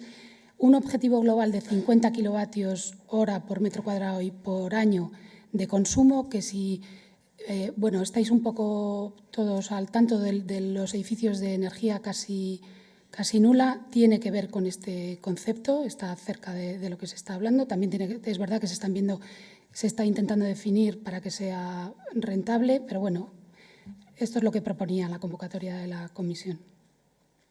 Todo esto, por supuesto, sin contar con los electrodomésticos, porque ahí sumas una cantidad muy importante que puede ser de más del doble de lo que se requiere. Un ahorro de consumo de energía para iluminación del 50%, esto también es la primera vez que lo integran, que hasta ahora no se había nunca propuesto en los edificios de rehabilitación. Bueno, todo esto tiene que tener, además de la parte de desarrollo, tiene que tener una parte de demostración. O sea, todos los proyectos que se presentaron y que se han financiado tenían que tener demostradores en distintos puntos de Europa. La demostración de los paquetes desarrollados de los edificios reales, por supuesto que esto es lo que os digo, que tiene que incluir, y esto es muy importante y es uno de los problemas que estamos teniendo más, digamos, difícil de resolver, es la aceptación por parte de los usuarios. Tienen que aceptar la tecnología que se implante y tiene que tener un funcionamiento eficiente a largo plazo, que es una cosa que también estamos viendo cómo se mantiene, si se instala, quién va a pagar el mantenimiento, por lo menos durante los 2 o 3 primeros años de vida. Y luego el máximo de 7 años de retorno, comparado que por supuesto con la situación actual, que estamos hablando de 20 años y que, bueno, hay mucha gente en esta mesa que sabe mucho de este tema. 7 años ahora mismo es imposible. Tiene también que ver con el análisis de ciclo de vida, o sea que hay un poco una trampa ahí también. Bueno, os hablo ya del RetroKit, que sería el primero de los dos que tiene ahora mismo la empresa municipal de vivienda. Es un proyecto de colaboración con 11 países europeos, con socios, como os decía, que tiene que abarcar todo el espectro del mercado, o sea que hay ingenierías, hay empresas de construcción, hay especialistas en desarrollo de negocio, fabricantes de ventanas, sistemas de acondicionamiento interior, investigadores. Por ejemplo, está Fraunhofer, que no sé si sabéis quién es una institución muy importante alemana a nivel de energía, de estudios energéticos. Están dos de los departamentos más importantes que tiene, el ISE y el de Building Performance, el de comportamiento del edificio. Empezó en septiembre del 2012, son 4 años de desarrollo. El presupuesto global es de 10 millones de euros y la financiación europea de 6.600.000, que es mucho dinero, es más del 50%, que suele ser lo corriente. Los demostradores solo tienen un 50% en la parte de demostración, eso también os lo digo. Bueno, punto de partida del proyecto, pues que todos los edificios, o sea, se enfoca, que también era una de las cosas que está solicitando la comisión, edificios, parques de edificios construidos entre el 45 y el 80, porque son los que mayor demanda energética tienen y además es el parque mayor que hay ahora mismo en Europa. Es donde mayores ahorros de consumo se pueden obtener rehabilitando la edificación. En Europa ahora mismo hay 10 millones dentro de este ámbito de edificios que son bloques residenciales de varias plantas y con distintos propietarios. O sea, es bastante corriente. Cuando, de hecho, han venido los socios de los dos proyectos a visitar el área donde tenemos los demostradores, que ahora os contaré, y el comentario era curioso porque era, anda, si esto es igual que en Holanda, anda, si esto es igual que en Suecia. O sea, que el parque de viviendas es bastante similar, aunque pensamos que no. Incluso las transmitancias son bastante parecidas a las que tenemos nosotros, cuando las condiciones que ellos tienen climáticas son mucho peores, pero la construcción de la época era bastante parecida. Bueno, mismo tipo de estructura, de materiales, de instalaciones, no cuentan con limitaciones, digamos, a la hora de aplicar aislamiento exterior, por ejemplo, porque no son edificios que se deban de conservar y tampoco tienen criterios estéticos importantes que se deban de conservar. Bueno, tienen, en fin, muros con cámara en su mayoría. En algunos casos nosotros nos hemos encontrado en la zona en que tenemos los demostradores con que tampoco tienen cámara, pero lo corriente es que sí y normalmente no tienen aislamiento en este periodo. En general, todas las obras se van a llevar a cabo por pequeñas empresas, esto es cierto, supongo que todos los que estáis en el mercado lo sabéis, y el impacto sobre los residentes de este tipo de obras suele ser grande, puesto que suelen tener andamios montados por un periodo mayor a 1 año, con lo que esto supone. Bueno, 3 edificios piloto en 3 localizaciones distintas en Europa, en España, Madrid, el de la MVS, en Alemania y en Holanda. El de Holanda, por ejemplo, en el de RetroKit, bueno, esto es un chascarrillo, pero se ha caído porque ahora mismo el panorama de la construcción en Holanda es tan malo o peor como el que tenemos nosotros. Toda la gente que está en construcción está yendo, los que pueden, a la parte de toda la investigación también, a la parte de obra civil, porque obra civil sí que se está desarrollando mucho, pero edificación se ha caído el mercado. Entonces, están buscando demostrador, pero ahora mismo no hay. ¿Qué es lo que va a hacer RetroKit? Va a desarrollar y demostrar elementos prefabricados multifuncionales modulares de bajo coste, fáciles de instalar, para favorecer el aumento de la tasa de rehabilitación en Europa. Ese es el objetivo. Y pretende llevar al mercado de la rehabilitación las fachadas y las cubiertas multifuncionales, elementos que cumplan muchas funciones a la vez. Se desarrollan soluciones que integran aspectos de ventilación, calefacción, enfriamiento, electricidad, e incluso datos, y que esa integración se haga de manera flexible para que no en todos los casos tenga que ser siempre completa, sino que pueda ser, como ponía por ahí antes, escalable, que pueda ser paso por paso y con distintas capacidades según los demostradores y los ámbitos climáticos o los edificios. Y el elemento clave en este caso, en el de este proyecto, está formado por la ventana, porque incorpora esa caja técnica que tiene un poco que ver con los aireadores que han contado en la ponencia anterior, que se aprovechan para instalaciones de acondicionamiento como paso de todas las instalaciones, ya que tenemos el hueco, ya que tenemos la ventana, en lugar de seguir abriendo agujeros dentro del del muro que se está rehabilitando, pues se utiliza ese elemento como paso de las instalaciones de dentro a fuera. Bueno, por eso tiene el paso de tuberías, conductos y se incorpora a la fachada existente. Bueno, reducción de demanda energética del edificio, elementos industrializados, como os decía, y un sistema de puesta en obra muy simplificado para ahorrar en tiempos, en andamios y en sistemas necesarios. Y reducir al mínimo la incidencia sobre el ocupante. Aquí veis varias de las partes que se están analizando en el proyecto y que se van a desarrollar. Bueno, otra vez, por poneros las dos partes más distintas, pues el desarrollo de componentes prefabricados, como os había dicho. En este caso es una solución integral de fachada que incluye la envolvente, sistemas de captación, distribución de energía para suministro de calefacción, ventilación, enfriamiento y electricidad del edificio. Son unos paneles, uno de los desarrollos es un panel que está haciendo Fraunhofer, un panel solar con incorporación del aislamiento térmico, y ese aislamiento va a llevar también la distribución, acumulación y distribución por la fachada. Con esto lo que evitamos es entrar dentro del edificio y de las viviendas y conseguir que toda la renovación del edificio se haga por el exterior, o prácticamente toda. Esto es, como os decía, el desarrollo de las ventanas, que es algo que ya está ahora mismo en funcionamiento. Lo que están haciendo es perfeccionarlo, y cuando habla la Comisión Europea de que lo que quiere son soluciones distintas para cada área y para cada edificio, por ejemplo, en Madrid, que vamos a instalar unas de estas cajas técnicas, hay funciones que no nos van a servir prácticamente para nada y se están analizando, como por ejemplo serían los recuperadores de calor. No es que no vayan a servir, pero en nuestro caso el uso es más limitado. Entonces, lo que estamos haciendo es desarrollarlo de otra manera, para que se pueda, digamos, customizar, la industrialización customizada, que es otro de los conceptos que ahora mismo está en funcionamiento, al edificio de Madrid en concreto. Bueno, dentro de que hay demostradores, estos 3 demostradores que os decía, lo primero que se va a hacer con los productos que se desarrollen, el proyecto lleva ahora poco tiempo, ahora mismo estamos un poco analizando, hemos empezado a analizar los edificios, ahora os pondré alguna imagen. Luego se está empezando a llevar en paralelo el desarrollo de los productos. Lo siguiente sería testarlos en los laboratorios de escala real que tienen, por ejemplo, Fraunhofer tiene el Beru y Tecnalia el Cubic. El Cubic es posible que os suene más porque es el que hay aquí en España. Y Sintef. Sintef es una organización noruega, que también con mucho prestigio en cuanto a eficiencia energética a nivel europeo, y también tiene unas instalaciones en las que se va a testar los productos que se están desarrollando. Una vez que estén testados y probados, lo que se hará es aplicarlos en los 3 edificios demostradores. Bueno, esto os lo he traído en inglés porque no me daba tiempo a traducirlo ya.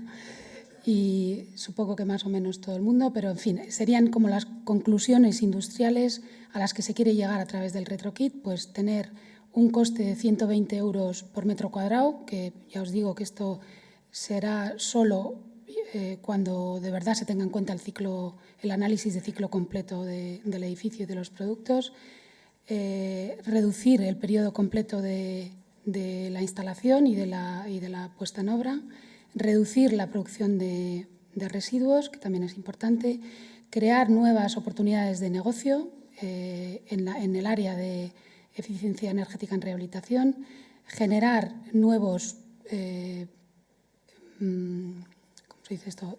Trabajos y que sean trabajos con mayores competencias y mayores conocimientos de base, un nuevo segmento de servicios, que también es importante, como sería la industrialización de paquetes de rehabilitación, y mejorar y optimizar toda la parte de trabajo en el in situ, así como el proceso de industrialización. Bueno, este sería el Inspire, pero los criterios son bastante parecidos. Es otra vez, voy a pasar más deprisa para no aburriros. En este caso lo que se hace es un kit de envolvente, un kit de energía y un kit de distribución de energía. Como veis ahí, por fachada, por cubierta, y esto sí, en este caso sí que se actúa en el interior de las viviendas, con un sistema que lo veis en la parte de abajo que integra tanto iluminación como distribución de calor y frío. Pero el concepto en general es lo mismo que he contado hasta ahora, lo que pasa es que los paquetes son un poco distintos. Bueno, en este caso son 24 socios, aquí es casi 11 millones de presupuesto global con 7,5 millones de financiación de la Comisión Europea. Os enseño un poco así rápido para que veáis cómo están integradas las instalaciones dentro de los sistemas de aislamiento. Se va a prefabricar de momento, industrializar después toda la parte de aislamiento exterior en paneles que lleven todos los conductos ya y que simplemente cuando lleguen a obra se conecten. Lo mismo en cubierta, incluyendo toda la captación de renovables, integración de renovables, y esta sería lo que os he contado de las cubiertas, dentro de las viviendas, los techos. Estos serían los demostradores. El del centro es el de Madrid, que es Ciudad de Los Ángeles. Tenéis Alemania y las oficinas en Italia, un edificio de oficinas en Verona. Bueno, y abajo la visita del consorcio a Madrid. Este sería el edificio que se ha elegido para el primer proyecto, que sería el de RetroKit, que es un bloque lineal de 5 alturas, 2 viviendas por planta, núcleo de escaleras de acceso sin ascensor, parte central de la fachada, viviendas con ventilación cruzada, doble ventilación, número de viviendas 10, son dos por planta, zapata corrida de hormigón armado sobre una solera en planta baja, en este caso no tiene cámara sanitaria. Y este sería, que es muy parecido, lo que pasa es que tenemos la suerte de que vamos a poder actuar sobre los dos, vamos a actuar sobre 2 escaleras, o sea, en un total de 20 viviendas. Muy parecida a la tipología también, bloque de hormigón, también sin aislamiento y el tipo de carpintería, pues ya lo veis. Bueno, antes de hablar del SHERIF, me gustaría, para que no sea todo tan teórico, el SHERIF es uno nacional, un proyecto nacional que también tenemos ahora mismo, que estamos desarrollando dentro de la MV del departamento. Me gustaría que me pusieran esto es, para que veáis la zona. Bueno, Ciudad de Los Ángeles, no sé si todos sabéis dónde es el sur de Madrid, es un área, es esta de aquí, o sea, si lo veis ahí abajo del todo, antigua carretera de Andalucía. Es una zona de 60 hectáreas casi del sur de Madrid, una zona de nivel social bajo, pero con bastante buen urbanismo. Los bloques están bien separados, las zonas entre los bloques están bien ajardinadas, suficiente soleamiento, o sea que es una zona que la verdad es que merece la pena rehabilitarla y que está funcionando bastante bien con la rehabilitación.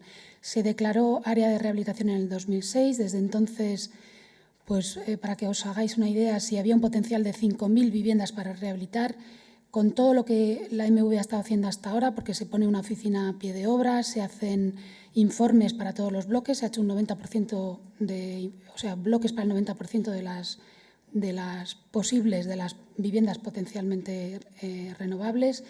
De momento solo han entrado en el proceso 1.000 viviendas. Esto también tiene que ver para que veáis un poco que todo esto es muy teórico y está muy bien, pero luego a la hora de la verdad es muy difícil conseguir que la gente, primero porque no tiene medios y en el momento en el que estamos peor, y luego porque tampoco se fían de lo que se está haciendo o incluso del dinero que se les está dando, ¿no? Bueno, ahí tenéis un poco las patologías para que lo veáis. El tipo de edificios que ya están en tramitación, tanto en tramitación como en obras, como ya están rehabilitados, que serían los verdes. Las distintas zonas y los presupuestos que estaban, inversión global me parece que son 60 y tantos, no lo veo, sí, ¿no? Se ve fatal. Bueno, 60, ¿no? Lo veis mejor. 50 millones de euros. Este es un poco el proceso: informe técnico, proyecto de rehabilitación, concesión de subvención y el comienzo de obras, donde se les entrega un 50% de las ayudas. Las actividades que suele hacer la MV, el tipo de inversión, que suele estar en torno a los 30.000 euros por vivienda, y ahora mismo se están concediendo ayudas de 26.000 euros a cada vivienda, cosa que, como sabéis, con el nuevo plan, esto es el 70-75%, no se va a llegar más allá del 40% de la rehabilitación, y siempre que sean edificios piloto, o sea que esto desaparece. Actuaciones más relevantes: cubierta, fachadas y las redes de accesos y zonas comunes, un poco para que veáis el panorama de las edificaciones en la zona. distintas tipologías, algunas son de ladrillo también, estas son las que hemos elegido, antes y después de rehabilitación. Esta es la típica actuación que se está llevando a cabo allí. Lo normal es que la gente acceda a entrar en el proceso por la accesibilidad. Lo que quieren en realidad es que se les coloque un ascensor porque tienen problemas de movilidad. Esto es lo importante. Gracias a esto y a la oportunidad esta que todo el mundo habla de oportunidad perdida de la IT, es como se está consiguiendo que la gente rehabilite, porque lo que se está haciendo es que se les da las ayudas siempre y cuando a toda la rehabilitación se le asocie la rehabilitación energética. Esta es la manera de conseguir que se rehabiliten los bloques. Bueno, un poco más para que veáis el panorama de distintos edificios. Lo mismo, cuál es la típica, porque hay muchas con cubierta plana catalana, y cuál es la rehabilitación que se está llevando a cabo.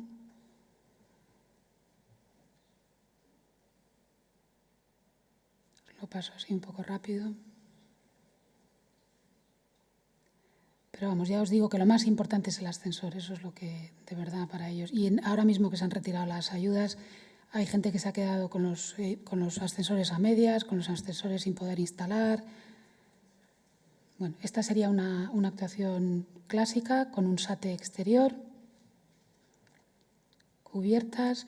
Una cosa que sí se está haciendo, que es importante y probablemente lo sepáis, es que como hay que hacer un cambio, para poder colocar el ascensor hay que hacer un cambio completo de escalera. Entonces lo que se hace es que se demueble la escalera, veo que hay mucha gente haciendo así, o sea que lo sabéis, se demuele la escalera, se dejan a los vecinos viviendo en el interior de las viviendas, del edificio, y lo que se hace es que el día que se demuele el tramo de las 2 plantas de arriba, por ejemplo, esa gente se marcha fuera.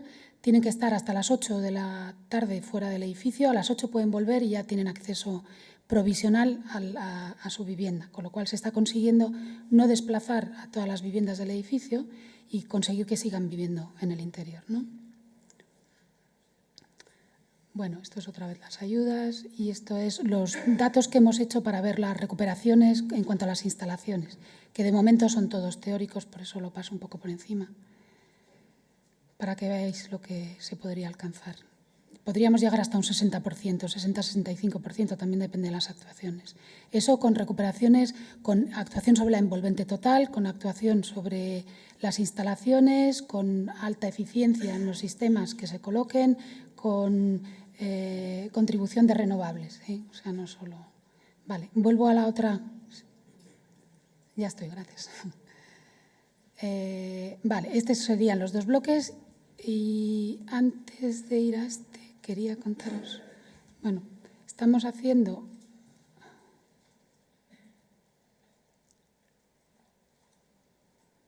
certificación energética de los edificios y quería que vierais, perdón,